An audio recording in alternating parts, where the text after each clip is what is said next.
Hey,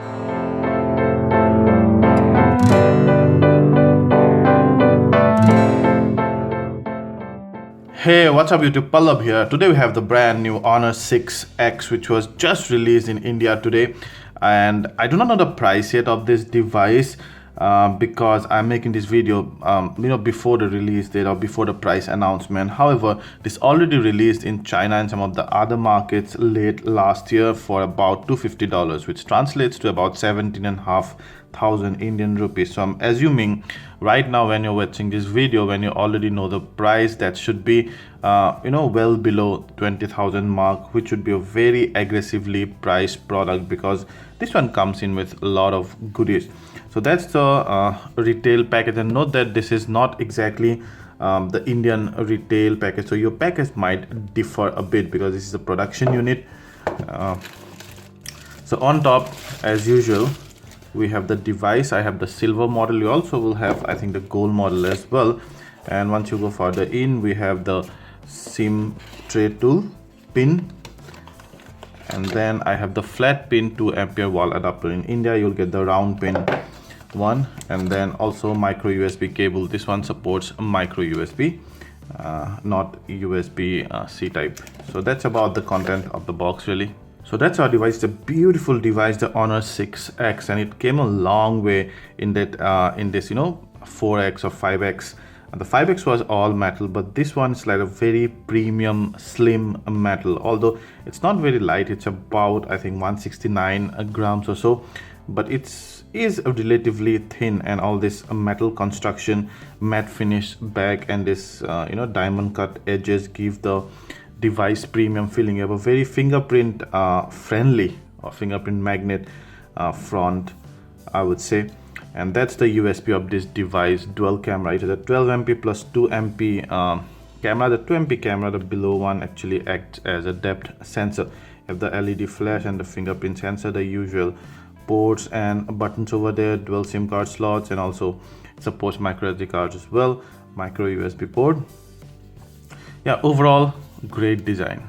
So there is the 5.5-inch full HD resolution display. It's a very bright and crisp display, and there's something that I really like about this device is, although you have the brightness in auto, even auto mode, the brightness it's quite loud. It's quite crisp. Some devices, to save the battery life, mainly keeps the brightness level in auto brightness slightly less than usual. This one does not do that at all. So it's bright, it's loud, it's clear, and it also gives great battery life thanks to the 3340 mAh battery. We'll come back to that. The viewing angles are great as well. You can see amazing viewing angle. Even from this you can actually make out what is written out there. The color does not change basically. So this one's powered by a Kirin 655 octa-core chipset, 2.1 gigahertz, and you get the 3GB, 32GB, and the 4GB, 64GB models. We have the 3GB and 32GB model here. You can see it's also based on Android Marshmallow, and those are some of the settings. Yeah, you can go to advanced settings and check out the storage and the memory. So out of 32GB, you really get just under 25GB, and we have a lot of games and all installed here, so obviously it's less free space. Yeah, when you go to memory, and in one day you can see average memory usage is 1.3GB, 46%, which is okay because I've been using this phone. I've been really stress testing this phone for the past few days.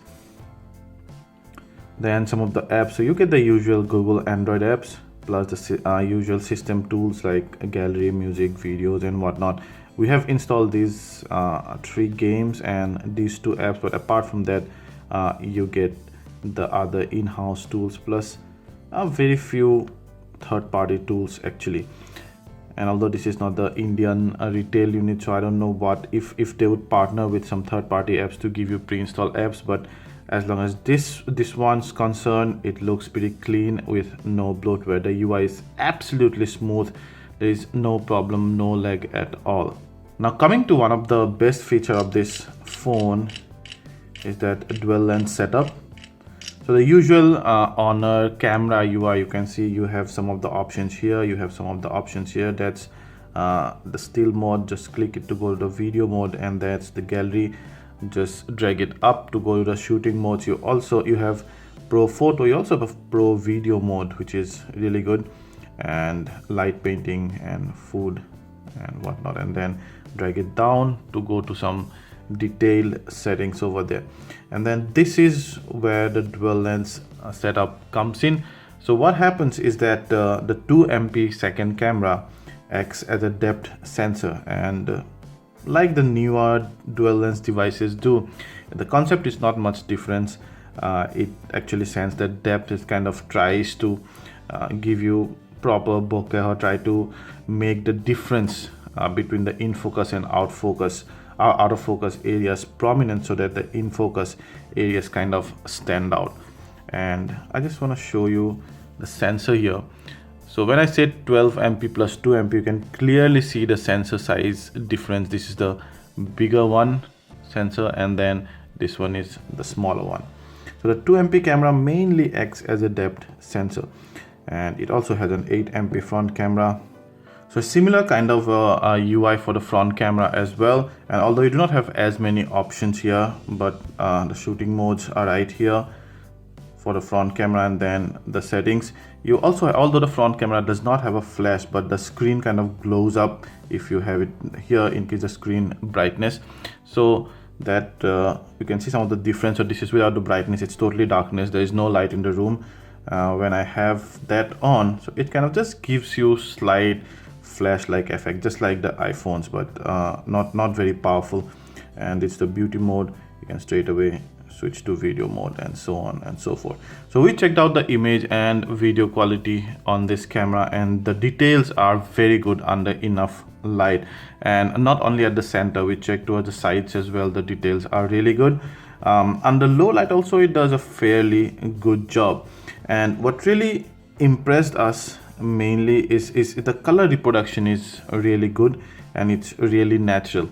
Although at times we've seen the camera kind of oversaturating some of the photos. The dual lens setup works fairly well. The effect is prominent, and although it does not look as natural as a DSLR, obviously, but the software does a fairly good job in sensing the depth, and then transitioning that in focus and out of focus areas.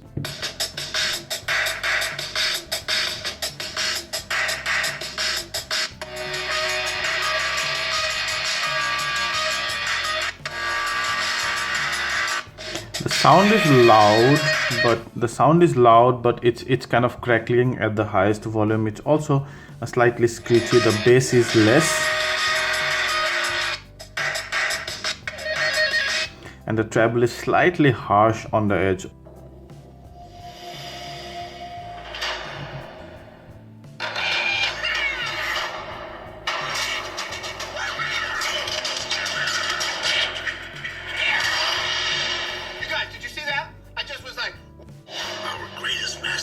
The movie viewing experience is great. The surround sound is brilliant,